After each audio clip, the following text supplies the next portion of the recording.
Namaste, and welcome to our continuing series on Savitri Sunday.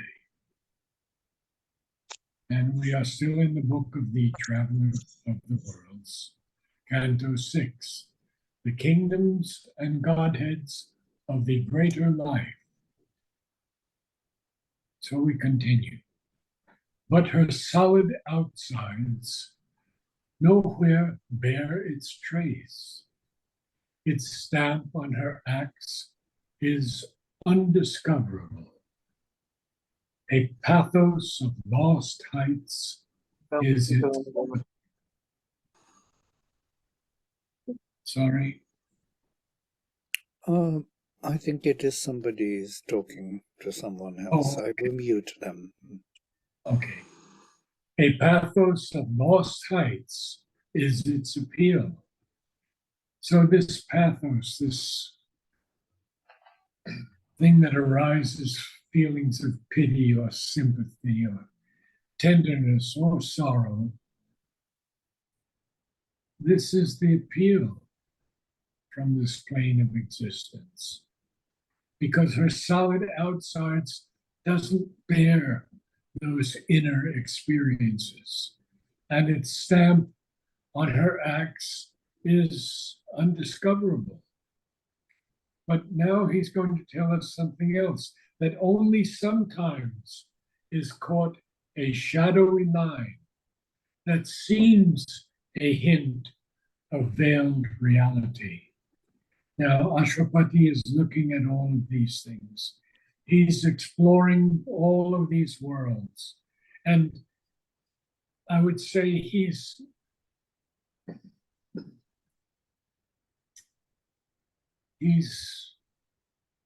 writing them down according to his vision.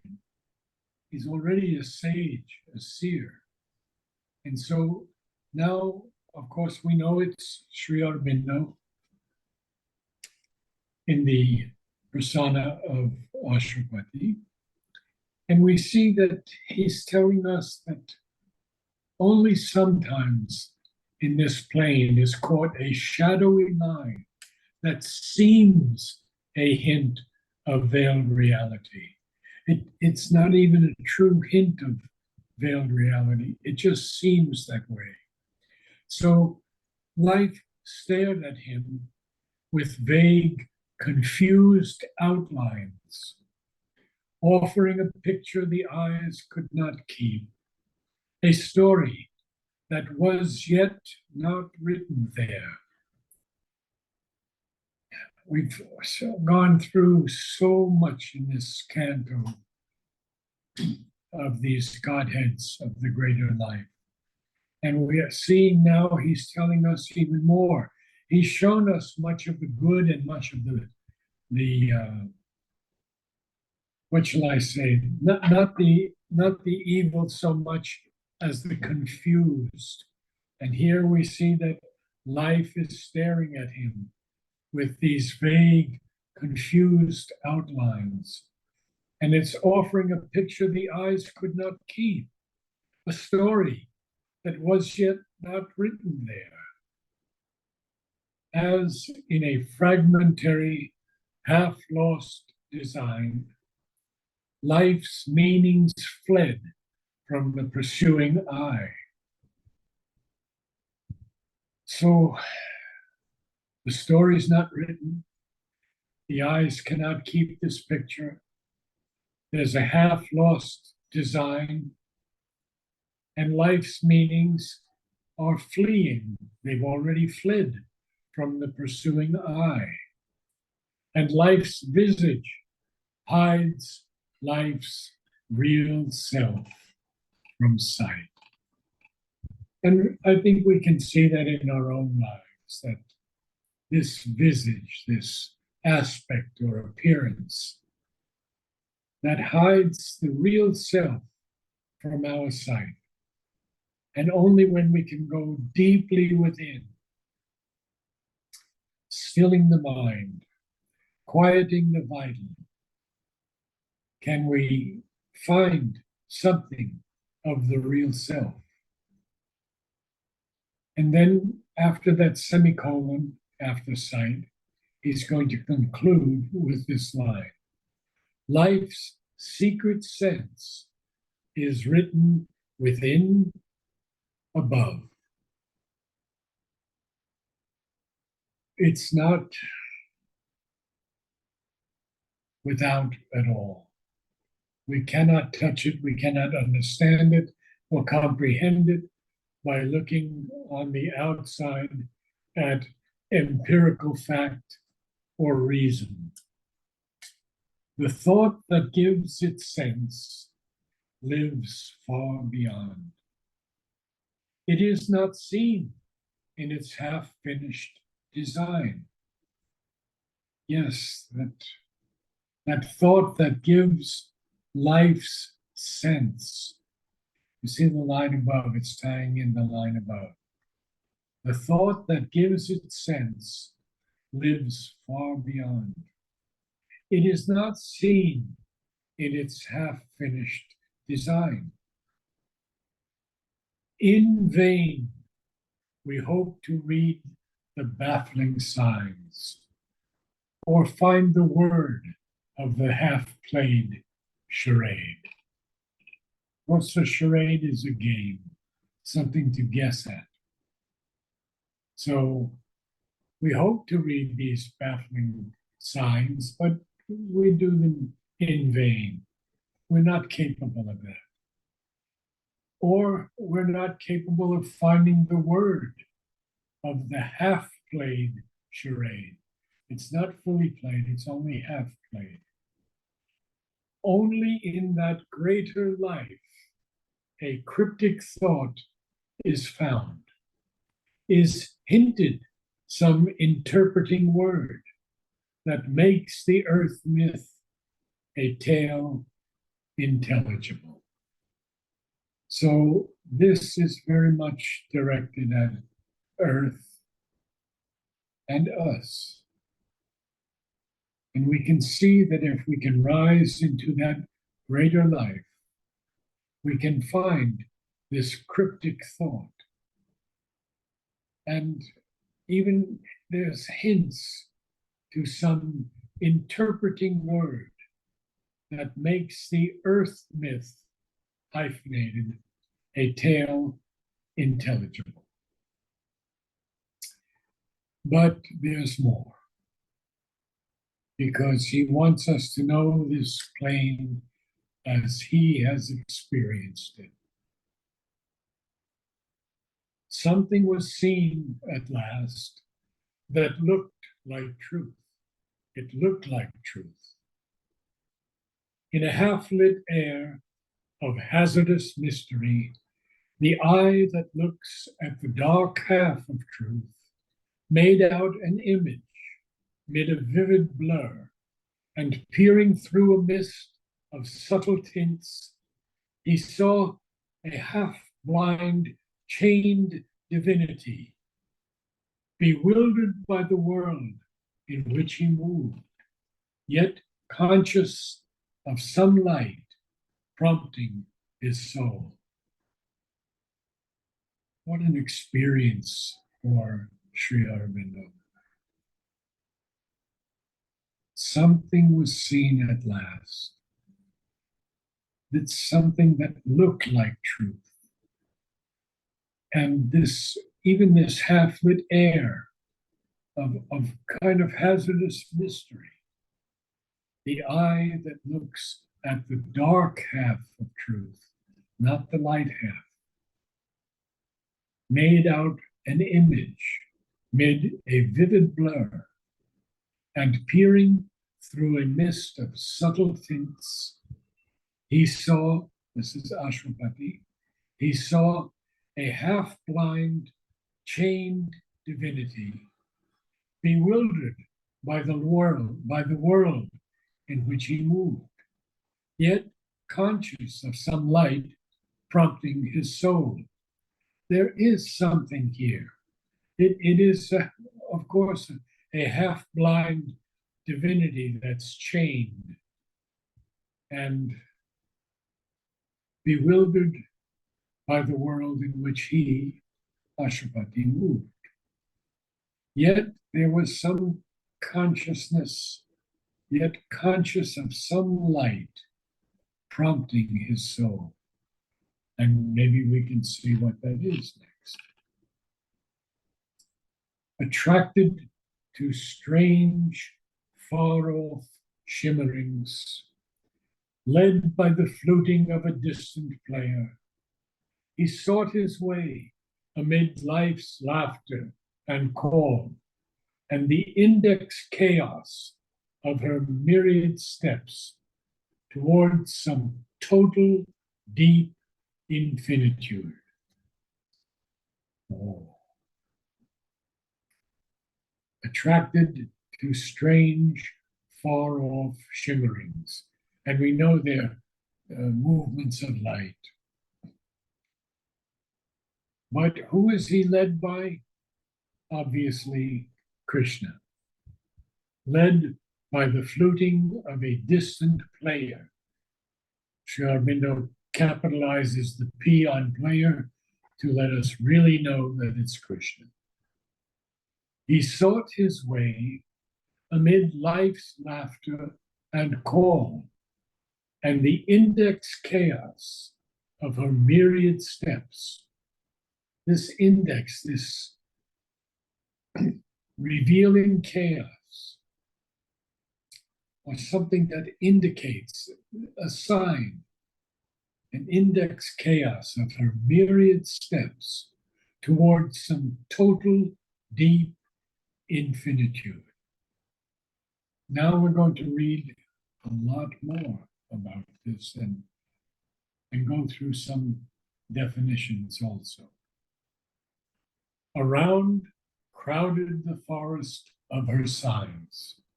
At hazard, he read by arrow leaps of thought. And this thought, we see, is like an arrow that is shot at the truth. And it can only hit a point. Sri Aurobindo tells us in the Essays on Human and Human, Essays Divine and Human, that this arrow cannot cover the entire target. But the archer is too well satisfied with his success to ask anything farther. So he tells us again in the Essays in Philosophy and Yoga, all living thought is a world in preparation. All real act is a thought manifested. That's so important, isn't it? That living thought, true living thought, is a world in preparation. And real act is a thought manifested. In the Synthesis of Yoga, he has one line, very beautiful. In reality, thought is only a scout and pioneer. It can guide, but not command or effectuate. And lastly, I want to share this Letters on Yoga. But there is another kind of thought that springs out, as it were, a body or form of the experience or of the consciousness involved in it, or a part of that consciousness. And this does not seem to me to be intellectual in its character. It has another light, another power in it, a sense within the sense.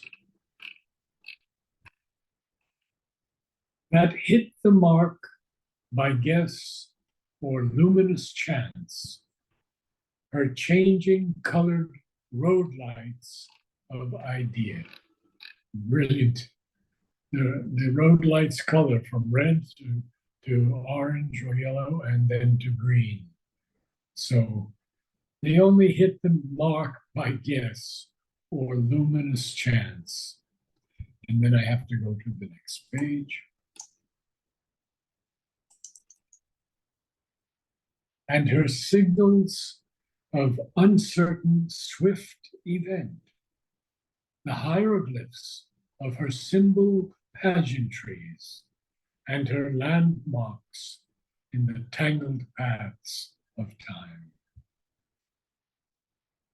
So the hieroglyphs we know in Egypt were these pictographic scripts. And here we see that they're recognizable pictures of things represented. So we have her signals of uncertain, swift event taking place very quickly. The hieroglyphs of her symbol pageantries. The pageantries are grand displays and pomp. And Edward Elgar has written the famous Pomp and Circumstance. And her landmarks in the tangled paths of time. So there are some there are some landmarks in the tangled paths of time. And I'll read a little more and then we'll stop. In her mazes of approach and of retreat, to every side she draws him and repels, but drawn too near, escapes from his embrace. Always, not always, but always, she leads him, but no way is sure. So in this plane, we see that this force, this creative force, draws him and repels him. And if it's drawn too near, it has to escape from his embrace. And she leads him in all ways, but no way is sure. Allured by the many-toned marvel of her chant, attracted by the witchcraft of her moods, and moved by her casual touch to joy and grief. He loses himself in her, but wins her not. Well, she has a chant that is so beautiful. It's a many-toned, marvelous chant. And he is allured by that, the beings of this plane. And they are moved even by her casual touch to joy and grief. And then we see he loses himself in her, but wins her not. I'll read 4 more lines. A fugitive paradise smiles at him from her eyes. He dreams of her beauty made forever his. He dreams of his mastery her limbs shall bear. He dreams of the magic of her breasts of bliss. Well, he's still dreaming. He doesn't know yet, but he's dreaming of her beauty that one day will be his forever.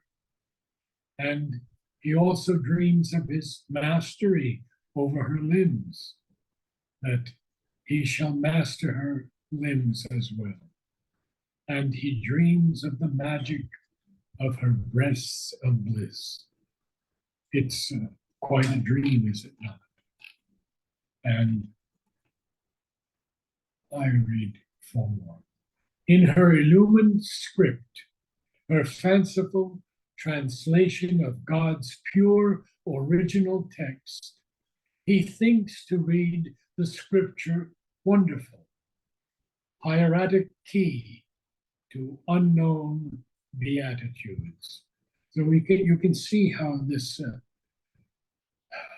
aspiration to know things, to read things, she has an illumined script, in fact, and yet it's still a fanciful translation of the original pure text of God.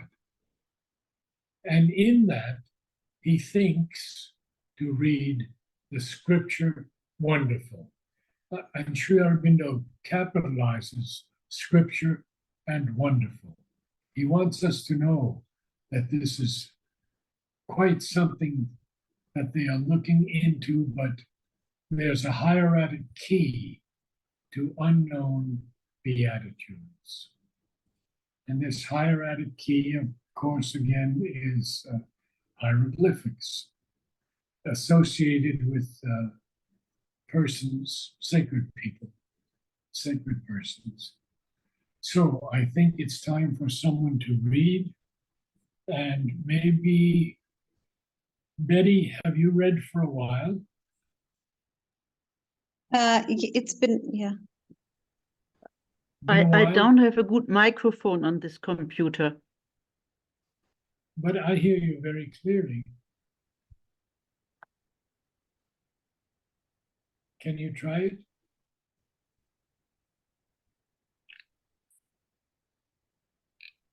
Did you hear? I don't have a microphone on this computer.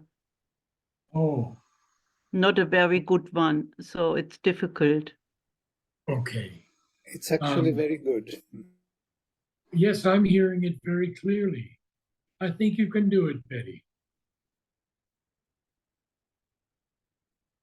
Hello? I guess not.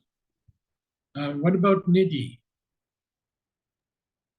Yes, sure. I can read. Thank you. Okay, wonderful.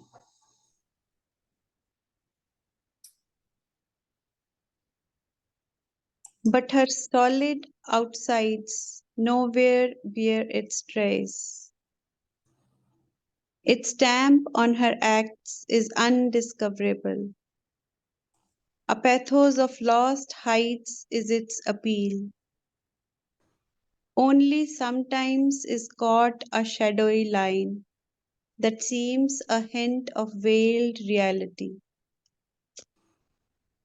Life started at him with vague, confused outlines, Life, offering life stared at him.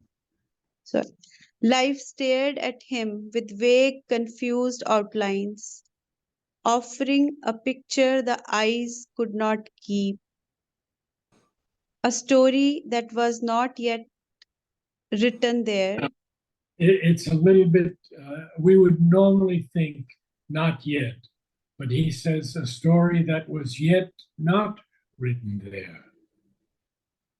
a Continue. story that was yet not written there, as in a fragmentary, half lost design.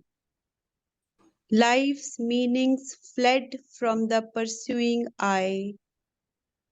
Life's visage hides life's real self from sight. Life's secret sense is written within, above. The thought that gives it sense lives far beyond. It is not seen in its half-finished design. In vain we hope to read the baffling signs or find the word of the half-played charade. Only in that greater life a cryptic thought is found, is hinted some interpreting word that makes the earth myth a tale intelligible. Something was seen at last that looked like truth. In a, in a half-lit air of hazardous mystery, the eye that looks at the dark half of truth made out an image mid a vivid blur, and peering through a mist of subtle tints, he saw a half-blind chained divinity, bewildered by the word in which he moved, yet conscious of some light prompting his soul, attracted to the strange far-off shimmerings, led by the fluting of a distant player. He sought his way amid life's laughter and call, and the index chaos of her mirrored steps, towards some total deep infinitude, and crowded the forest of her signs. At hazard he read by arrow leaps of thought that hit the mark by guess or luminous chance, her changing colored road lights of idea, and her signals of uncertain swift event. The hieroglyphs of her symbol bigantries and her landmarks in the tangled paths of time, in her mazes of approach and of retreat, to every side she draws him and repels, but drawn too near escapes from his embrace. All ways she leads him, but no way is sure. Allured by the many-toned marvel of her chant, attracted by the witchcraft of her moods, and moved by her casual touch to joy and grief, he loses himself in her but wins her not. A fugitive paradise smiles at him from her eyes. He dreams of her beauty made of ever his. He dreams of his mastery her limbs shall bear. He dreams of the magic of her breasts of bliss. In her illumined script, her fanciful translation of God's pure original text, he thinks to read the scripture wonderful. Heretic key to unknown beatitudes, but the word of life is hidden in its script. I think that's where we are. Thank you so much. Thank you. Thank you. We'll see you all Thank you. next week. Naraji, I had a quick question. Yes, certainly. Yes, So, Soumya. this could sound silly, but is he losing himself to Prakriti? If he's losing himself, who is this her? Is he losing himself to Prakriti? Losing himself to prophecy, you said? No, the nature, Prakriti. Prakriti. Whom is he I'm not quite sure who's this her that he's losing to. Well, And the it's her is lowercase. yeah, the her is this creative force on this plane of existence. And for me, it also speaks to us on earth about the chant of life that has lost its divine note. And so we have to see that these lines are something none of us have ever seen before. There are people who go out of the body and have these incredible experiences. They see these magnificent worlds and they're bright and they even weep at their beauty, but they have no context in which to put them. Our context is Sri Aurobindo and Mother. And that's how we have to try to understand just a little with our limited mind about this force, this creative force that draws him and repels. And very often you could say, well, maybe it's Ashwapati also. But then you could also say maybe it's the humanity that's on that plane of existence. So I don't think we can answer everything literally. It's too deep, too profound for our normal mind to even contemplate. But this line is interesting in one regard, because he is using it differently in different places. He has another line: he lost himself and find himself in her. Yes, and Yes, that's very clear to us. right, to find himself in nature again, anew, and finds himself anew even. Recovers himself in totally different manifested form. Yes, And, yes. and here he cannot win her. That means this is the transition of that greater life where he cannot really do it yet fully. Yes? He Not needs, quite yet, no. right. There are hints, there are possibilities, Right. and there are also things that mislead us or him. Right. We've seen many of those misleading sections where himself was too unknown to himself. He didn't even know himself anymore. And this is Ashwapati. Yeah. Oh.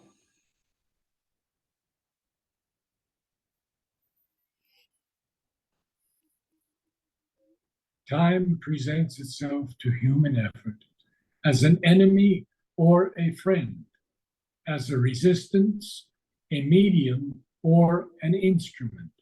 But always it is really the instrument of the soul. Hmm. Namaste, all. Namaste. See you next week. See you. Namaste. Namaste. Namaste. Thank you. Thank you so much, Naraji. Thank you. Thank you, Vladimir.